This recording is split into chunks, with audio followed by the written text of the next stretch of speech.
U Rwanda rwohereje umuhinde mu Buhinde ukekwaho iterabwoba.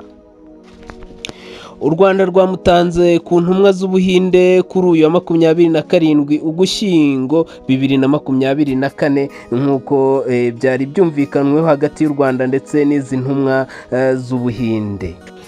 Salman Khan rero yatawe muri yombi nyuma y'ubusabe bwa guverinoma y'Ubuhinde binyuze muri Interpol.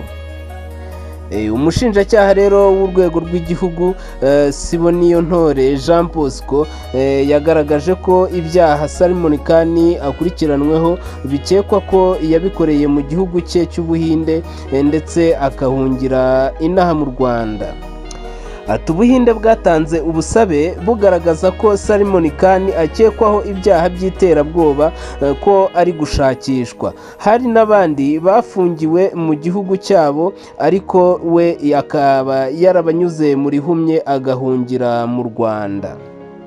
Uyu Salman Khan rero akaba yarafashwe ku itariki 9 Nzeri 2024 bimenyeshwa leta y'Ubuhinde kuri uyu wa 29 Ukwakira 2024 Ubuhinde bwoherereje u Rwanda ubusabe bw'uko bwakohererezwa Salman Khan busuzumwa na Minisiteri y'Ubutabera.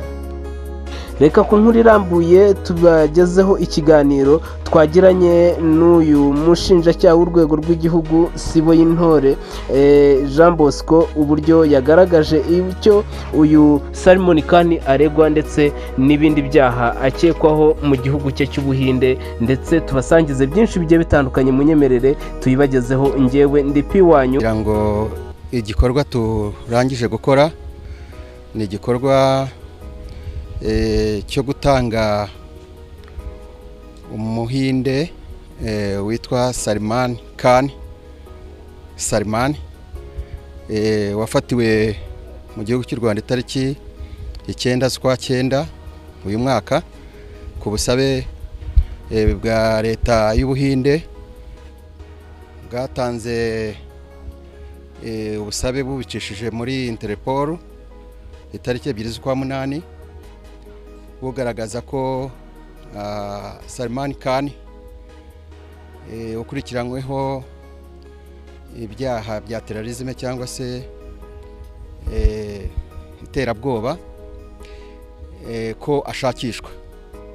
Hari n'abandi bafungiye mu gihugu cyabo ariko uyu yari yagerageje gucika aza mu gihugu cy'u Rwanda, hanyuma iyo Red Notice, Interpol Red Notice, ubwo busabe bwa leta y'Ubuhinde bucishije muri polisi mpuzamahanga bushakisha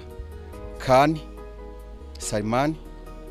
Noneho urwego rwa Interpol hano mu Rwanda, urwego rw'ubugenzacyaha RIB mu ishami rya Interpol baza kumubona hano mu Rwanda, baramufata ari itariki 9 z'ukwa 9 bamumenyesha leta y'Ubuhinde ko uwashakishwaga yabonetse mu Rwanda.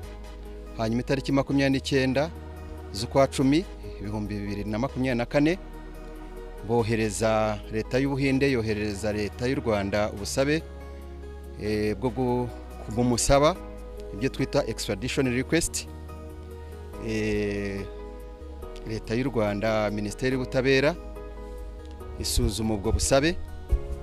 Nyakubahwa Minisitiri w'Ubutabera intumwa nkuru ya leta itariki 12 z'uku kwezi Ugushyingo uyu mwaka akora yemeza ubwo busabe, abikora mu cyo twita extradition order, atanga uruhushya rw'uko umuntu Salman Khan yasubizwa yahabwa igihugu cy'Ubuhinde. Ni wo muhango rero twari turimo uyu munsi. Muri iki gitondo mwabonye intumwa zoherejwe n'igihugu cy'Ubuhinde zije hano mu Rwanda kwakira Salman Khan.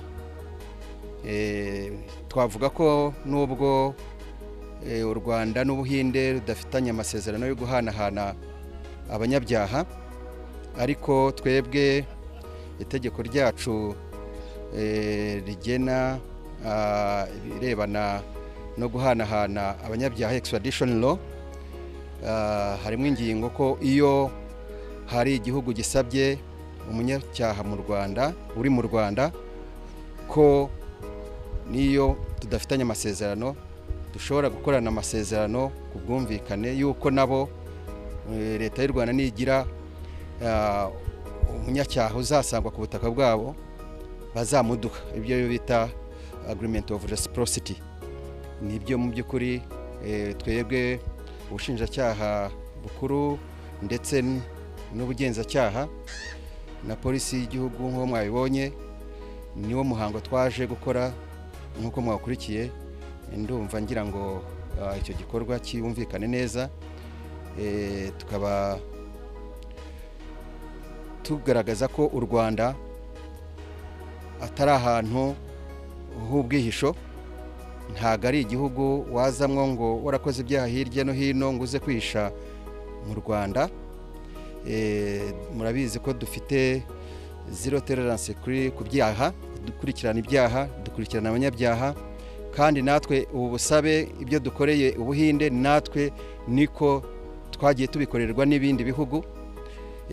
Hari ibyo bita international cooperation muri criminal matters. Nibwo buryo isi ubu ngubu yari ikwiye gukoresha, kubera yuko isi yugarijwe n'ibyaha tudagishobora kurindira mu mipaka yacu. Murabizi ko hari ibyaha bikorerwa kuri murandasi, cyber crime, hari ibyaha bya terrorism nk'ibi, hari ibyaha by'icuruzwa ry'abantu, cyangwa hari ibyaha by'izo ndonke. Ibyo byose ni ibyaha bikorerwa ku ikoranabuhanga. Ntabwo rero kurinda imipaka yonyine bigihagije muri iyi si dutuye irimwo ibyaha, ubikora rimwe na rimwe akaba atari no kuri ubwo butaka. Ikigezweho muri iki gihe ni imikoranire y'ibihugu, ndetse ntago tutarebye neza ngo tunoze imikoranire international cooperation, twazasanga isi yose yarigaruriwe n'abanyabyaha. Ibyo rero kuri leta y'u Rwanda inzego zarabihagurukiye, inzego z'ubutabera, inzego z'ukurikirana-cyaha, ubugenzacyaha, ubushinjacyaha. Nkaba mvuga ko mu Rwanda iyi ni message ikomeye cyane dushaka gutanga, ko n'abandi bose batekerezaga ko bashobora kuzakora ibyaha hirya no hino bakaza kwisha mu Rwanda, ko iyi bibabere urugero. Ntabwo nibwo bwa mbere ubu busabe buturutse mu Buhinde, ariko nanone nta n'ubusabe u Rwanda rwari rwohereza Ubuhinde, kubera yuko nta munyabyaha cyane cyane nk'abarino bakoze jenoside yakorewe Abatutsi ntago turabona umuntu wihisheyo.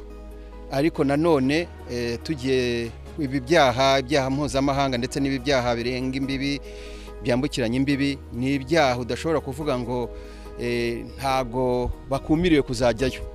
Ni ukuvuga ngo rero ibi aba ari imikoranire myiza, ndetse aba ari no gushaka amaboko. Ejo n'ejo bundi hari igihe ubushinjacyaha cyangwa ubugenzacyaha bw'u Rwanda, Minisiteri y'Ubutabera, tuzonoza imikoranire. Ahubwo ibi bitweretse nuko mu by'ukuri noneho n'aya masezerano yo guhanahana abanyabyaha akenewe, extradition treaty irakenewe, kandi ngira ngo iyi ni intangiriro nziza no kuba ibihugu byombi noneho byaza korana umushinga wo kuyisinya hanyuma n'ayo masezerano agasinywa.